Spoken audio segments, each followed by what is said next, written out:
Hi, welcome to Kitchen Chemistry with Essential Wholesale and Labs. I'm Tinica, and today we'll be making a winter potpourri. Okay, today we're going to make a winter potpourri just to freshen up your space. It's amazing, it smells fantastic, and really easy to make.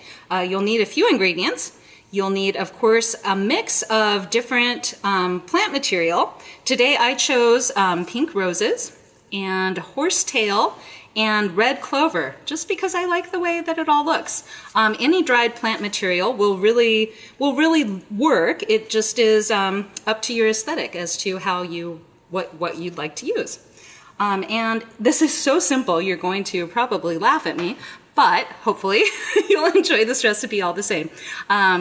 You just take your essential oil that you choose. I chose the Holiday Spice essential oil because it is winter and I just love that blend.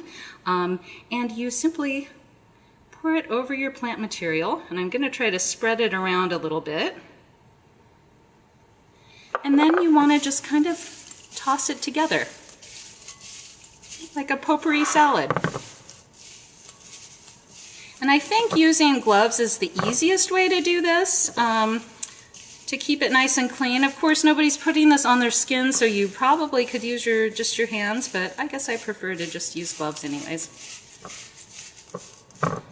And that smells so good already, and it's absolutely beautiful. I can't wait to take it home and put it in my living room. So we hope you enjoyed this very simple recipe for potpourri. It's that easy to make. Please subscribe for more fun videos, and you can click the more button to get the full recipe. Thanks for joining us.